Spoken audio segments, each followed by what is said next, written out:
66 koronavirus kasu berri atzeman dira Nafarroan azken egunean. Eskubide Sozialetako Departamentoa familiei lagunduko die 2021ean 2 milioi euro inguruko zuzeneko laguntza sortarekin. Osasun publikoak polen mailei buruzko eguneroko alerta kanpaina hasi du. Maeztu Kontseilariaren premiazko agerraldia eskatu du EH Bilduk Kasetako erresidentzian gertatutakoaren harira. Nafarroko gobernuak 7.300.000 euroren truke esleitu du errepiden konserbaziorako kontrol zentroa kudeatzen eta mantentzea. Kultura formatu berriei buruz eta jendearekin harremanetan jartzeko beharrari buruz eztabaidatu dute Kultura Departamentoak eta Nafarroko zinemaldietako arduradunek. Iruñeko udalak bat egin du igandean arrazarengatiko diskriminazioa deuseztatzeko nazioarteko egunerakin erakusketa baten bidez. Mari Jose Gurbindok Ibidem Oteizaren museoa erakusketa aurkeztu du non Sáenz de Oizaren eraikinaren izaera eskulturala nabarmentzen duten argazkiak aurkezten baitira. Jatorri israeldarreko Ilan Wolf argazkilari esperimentalak erakusketa bat aurkeztu du kamera estenotipikoaren eta fotogramaren tekniken bidez sortutako argazkiekin. Arnasgunetako herritarrak ahalduntzeko ekimena aurkeztu duten Nafarroko gobernuak, Eusko Jaurlaritzak eta UEMak.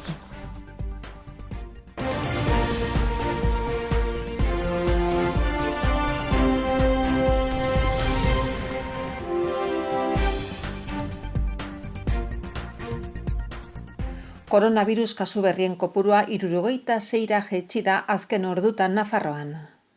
Atzo 1.148 froga egin zituzten PCR eta antigenoen testen artean, beraz, positibo tasa 5,7%koa da, alegia oraindik ere Osasunaren munduko erakundeak pandemia kontrolatu izateko ezartzen duen langaren gainetik dago. Buztintxuri auzoa izan da kasu gehien dituena, atzetik datoz Lizarra eta Barainain 4 kasurekin eta Tutera, Ansoain, Cabanillas, Lodosa, Milagro, San Jorge eta Arrotxape 3rekin. Iruñan 16 kasu izan ziren guztira. Azkenik aipatu Espainiako lurralde arteko osasun batzordeak ezohiko bilera egingo duela gaur arratsaldean eta bertan erabakiko dute nori jarriko dioten AstraZenecaren txertoa ikusteko dago 55 urtetik gorakoi ematea erabakiko ote duten. AstraZenecaren txertaketa eten aurretik orain arte 55 urtetik beherakoi jarri diete aipaturiko txertoa. Ta itxura guztien arabera, Carolina Darias buru duen Espainiako Osasun Ministerioak AstraZenecaren txertoa 55 eta 65 urte artekoi ere ematearen alde egingo du.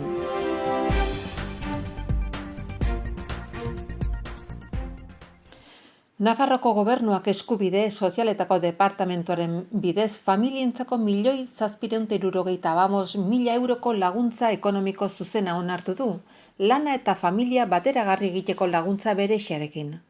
Aurtengo diru laguntzak aurreko urtean prestazio horretara bideratutako inbertsioa bikoizten duten. 2020an bateragarri egiteko planak 722.000 euroko inbertsio publiko batekin bideratu ziren. Pandemiak eragiten dituen laneko jarduera eta familia bizitza bateragarri egiteko zailtasun gehigarriez jabetuz, foru gobernuak diru laguntza bereziak bikoiztea erabaki du, eta 2021ean 1.475.000 eurokoak izango dira. Hauek ezohiko laguntzetarako 300.000 euroko partida batekin osatzen dira. Carmen Maeztu Eskubide Sozialetako Kontseilariak pasaden ostegunean aurkeztu zuen bere departamentoak onartutako neurri sorta. Senide bat zaintzeko edo guraso bakarreko familiak bateragarri egiteko lan eszedentzia bat hartzen duten personen aldekoa, hala nola familia ugarien eta guraso bakarreko familien ezohiko gastuak estaltzeko laguntzen kontingente bat ezartzekoa.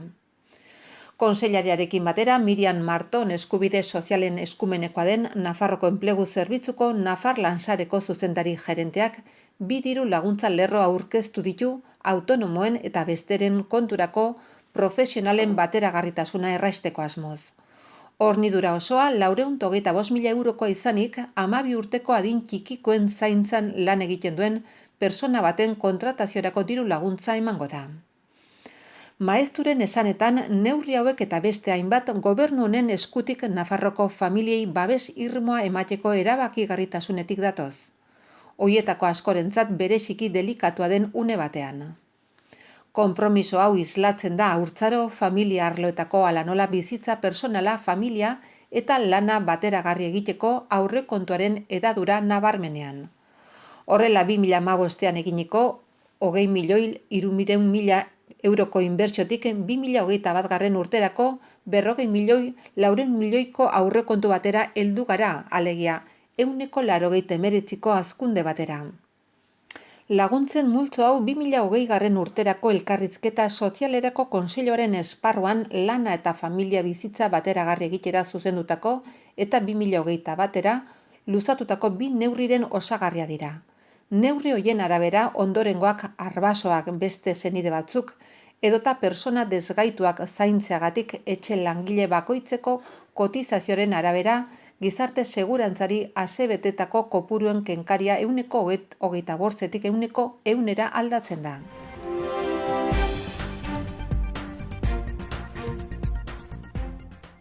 Nafarroko Osasun Publikoaren eta Lan Osasunaren Institutuak polen maila atmosferikoen eguneroko alerta kanpainari ekin zion martxoaren hasieran, eta zerbitzuri ekainaren 30 arte eskainiko da. Polen maila neurtzeko 3 instalazio berri ezarri dira Nafarroan, hauen bidez neurtzen da Iruñerria, Tutera eta Doneztebeko polen maila. Aspaldidanik Nafarroko gobernuak SMS bidez mugikorrean polenaren gaineko informazioa jasotzeko aukera ematen du hiritarrei. Horretarako hiritarren arreta telefonora deitu behar da, 94808 zenbakira edo posta elektronikoz eskatu daitekere navarra@navarra.es helbidean. Iruñerriko bizilagunak 010 telefonoan eskatu dezakete.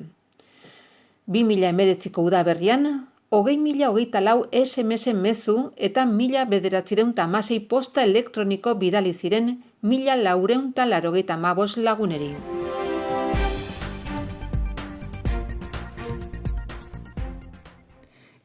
Bildu Nafarroa talde parlamentarioak Maria Carmen Maeztu eskubide sozialetako kontseilariaren premiazko agerraldirako eskaera erregistratu egin du. Kasedako Tomas Lidia y Javiera Rekari egoitzaren egoerari buruzko azalpena eman dezan. Bai eta Nafarroko gobernuak erabiltzaileei arreta egokia bermatzeko egin dituen ikuskapenei buruzko azalpenak ere eman ditzan. Bilduk bere kezka agertu du Kasedako adinekoen erresidentziaren egoeragatik, bertako zuzendaritzak alde egin ondotik. Talde parlamentarioak eskubide sozialaren batzordean duen eledun Patricia Peralesek gaitzetsi duenez, zuzendaritzaren alde egiteak egoera oso larrian utzi ditu, bai egoiliarrak baita bertako langileak ere, are gehiago, bizi dugun pandemia egoera kontuan hartuta. Adinekoen erresidentzietako erabiltzaileek talde zaurgarria osatzen dute pandemiaren ondorioak modu latzean pairatzen ari dira eta erresidentziako zuzendaritzaren aldegiteak onartezina den babesi gabeko egoera batean utzi ditu adierazi du. Testuinguru horretan Peralesek Nafarroko gobernua premiatu du bere ardura gauzatzera. Kudeaketari gabeko eta deskoordinazio egoera honetan, administrazioak egoilarren arreta bermatu behar du, defendatu du Bilduko eledunak. Era berean, premiazkoa da erresidentziako langileek bizi duten egoerari erantzutea adierazi du. Ez dagokien kudeaketa lana euren gain hartu behar izan dutelako, euren berezko lana egitearekin batera eta gainera soldatari jaso gabe. Peralesek kritikatu duenez Kasedan gertatutakoa adinekoen erresidentzien kudeaketa publikoa izateko beharraren adibide garbia da. Izan ere, interes pribatuak desagertzen direnean, pertsonak alde batera uzten direla erakusten du eta hori onartezina da. Ildo horretan defendatu egin duenez Bildun lanean jarraituko dugu pertsonak erdigunean jartzen dituen arreta eredu integrala eta publiko bat lortzeko. Alor pribatuaren interes ekonomikoak kanpo utziko dituena.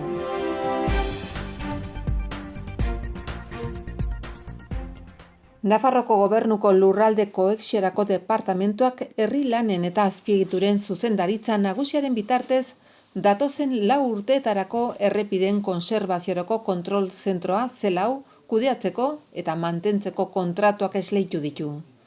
7.300.000 euroren bezabarne.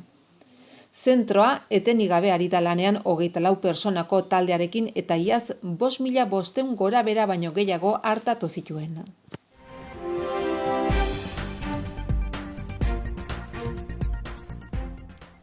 Kultura zuzendaritza nagusia Vianako Printzia erakundean Nafarroko zinema jaialdietako arduradunekin bildu da ikuspuntu zinema dokumentalaren nazioarteko jaialdia dela eta. Bilera horretan pandemiaren ondorioz erabili behar izan dituzten formatu berriei buruz eztabaidatu da, hibridoak askotan, hala ere presentzialtasuna garrantzia aldarrikatu da. Jaialdiek lagundu egiten baitute, hiria egiten eta komunitateak sortzen eta hori oso lotuta baitago zinema aretoetan, pantalla handietan eta beste ikusle batzuekin ikustearekin. Era berean, herritarrekin lotura handiagoa lortzeko eta publiko berrietara iristeko erronkei buruz hitz egin da.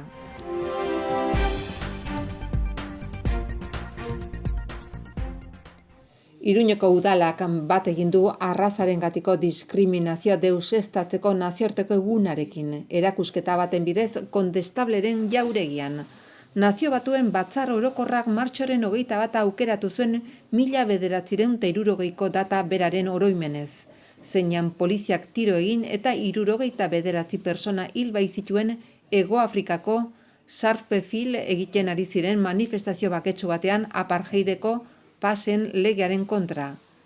Eguna izendatzean 1966an Nazio Batu erakundeak nazioarteko komunitatea premiatu zuen aleginak biderkatzera arrazarengatiko diskriminazio mota guztiak ezabatzeko, munduan tolerantziaren eta berdintasunaren aldeko eta diskriminazioaren kontrako kultura bat sustatzeko xedez. 2021ko gaia honako hau da, gazteria arrazakeriaren kontra altxatzen da. Kondestableko erakusketaren izenburua bat-bateko argazkiak arrazismoa desmuntatzen duten esaldiak da eta 22 obra biltzen ditu. Lehen aldiz, Iruñeko udalak antolatua duen eta izenburu bera duen lehiaketan aurkeztutakoak. Argazki lehiaketa bezala, erakusketak hiriaren irudiak eta arrazismoa desmuntatzen duten esaldiak lotzen ditu. Argazkiek hiriko eguneroko bizitzako aniztasun, kulturalaren elkar bizitza islatzen dute, eta Iruñeko ohiko eszenak erakusten dituzte. Erakusketan aurkeztutako obrak lehiaketaren oroitzapen liburu batean bilduko dira. Lehiaketaren oinarriekin bat argazkiak honako 5 esaldi hauetan inspiratzen altziren. Gizateria da gure benetako nazionalitatea, Herbert George Wells. Espero dut azkenean pertsonako hartzea arraza bakarra dagoela giza arraza eta deno garela horren partaideak, Margaret Atwood. Askatasunarekin amets egitea, justiziarekin berdintasunarekin, nahiago nuke jada amestu beharrik ez izatea, Martin Luther King. Mundu hau ez da aldatuko gu geu aldatzeko prese egon ezean, Rigoberta Menchú, eta inor ez da jaiotzen beste persona bat gorrotatzenaren azalaren kolorearengatik, jatorriarengatik edo erlijioarengatik, Nelson Mandela. Bigarren solairuko atarian dagoen erakusketa ikusteko ordutegia honako hau da, astelehenetik ostiralera, 9:00 gaueko 9:00 eta larunbat eta igandetan goizeko 9:00 eguerdiko ordubitara eta arratsaldez 5:00 9:00. Apirilaren 5 arte egonen da ikusgai, 22 argazki honako 13 egile hauek egin dituzte.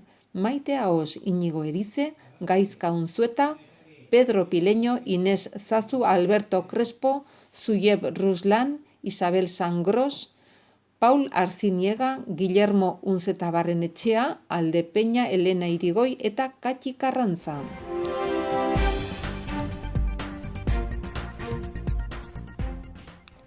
Ibidem Oteizaren museoa du izenburu Maria Jose Gurbindok Ziudadelako bolborategian aurkezten duen erakusketak. Sainz de Oizak diseinatutako eraikinari egindako 32 argazkik osatzen dute. Haien bidez bestelako ikuspegi bat eskaintzen digu ezaguna den eraikin bati buruz, bisitarien interpretazio berrietara aukera emanez. Lanak berezko ikuspegia eman nahi dio Oteiza museoari, haren arkitekturan esperimentatzearen ondoriozkoa, egilea berak Jorge Urdanoz kultura eta berdintasuneko alorreko zuzendariarekin batera erakusketa aurkezteko emandako prentsaurrekoan azaldu duen bezala. Beraz eraikinaren argia erretratu nahi izan du, eta erakutsi nola materialen koloreek dena nabarmentzen duten. Altzuzan den eraikinaren eskultura izaera ere azpimarratu nahi izan du. Irudiak ala koloretakoak dira, haietako 21 nola txuri beltzekoak. 11 gehienak 2020 urtean zehar egina dira, salbu eta kanpoko aldeak 2017koak baitira. Erakusketa maiatzaren 2 arte egonen da ikusgai, bizita ordutegia asteartetik larunbatera izanen da 11 aterritatik ordu bat aterritara eta arratsaldez 6 terditik 8 territara, eta igandetan eta jai egunetan 11 aterritatik ordu bat aterritara. Izenburua ibidem latinismoa da, toki berean esan nahi duena eta egila terminoaz jabetu da, hain zuzen ere kontrakoa adierazteko. Ez dago errepikapenik argazkilari baten begiradan. Objektiboak toki bera jomugatzat edukita ere. Ene ustetan eta nire argazkiek horrela islatzen dute, Sáenz de Oizaren eraikina esku hartze sendoa da eta eragin aktiboa sortu zuen bere baitan biltzen duen Oteizaren obraren esperimentazioan. Oteiza Museo Altzuzan 1982 eta 2003 urteen artean sortua Francisco Javier Sáenz de Oizaren azken proiektua izan zen aurreko batzutan bezala konplizitate aktiboan egina Oteizarekin. Izan ere, Arantzazuko proiektuarekin hasitako adiskidetasun eta lankidetza profesional luzea berriz ere elkartu zituen Altzuzan 2 artista entzutetsuak.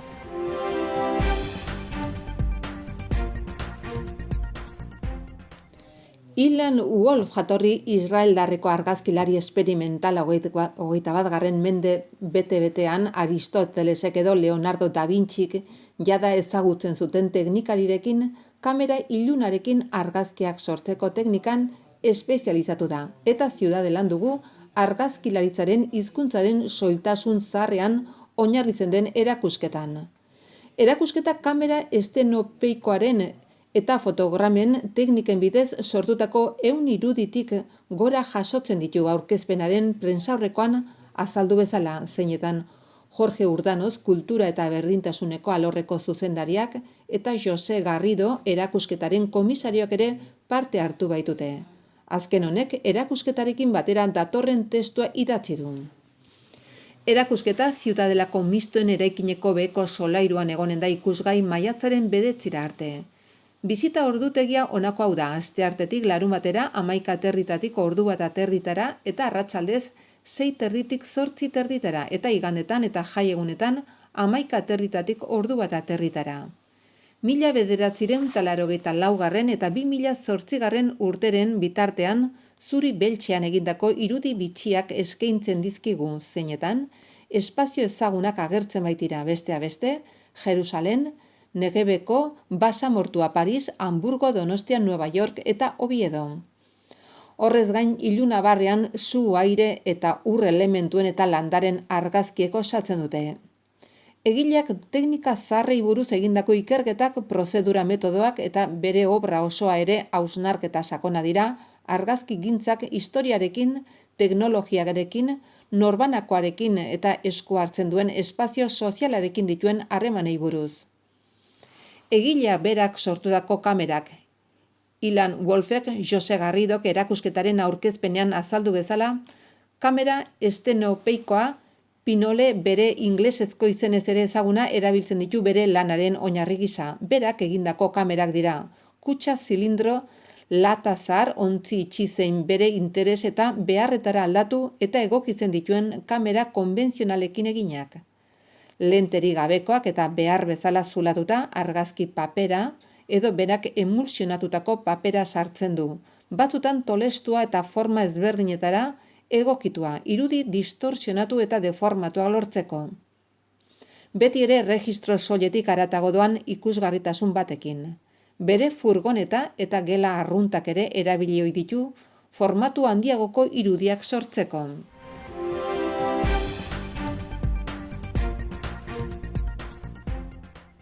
Nafarroko gobernuak Eusko Jaurlaritzak udalerri euskaldunen mankomunitateak eta Etxarri-Aranazko udalak Arnasa gara ekimenaren kanpaina berri bat aurkeztu dute. Arnasa gara ekimenak euskararentzat arnasguneak diren udalerriak zein bertako herritarrak ahalduntzea eta dagokien aitortza egitea du xede.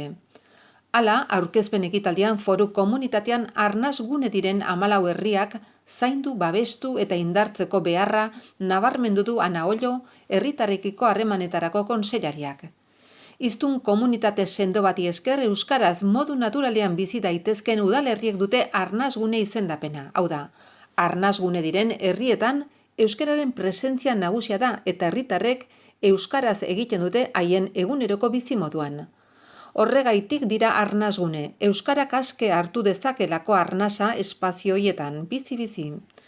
Horrek ez du esan nahi ordea arnasguneetako herritarren hizkuntza ohituren inguruko kezkarik ez dagoenik.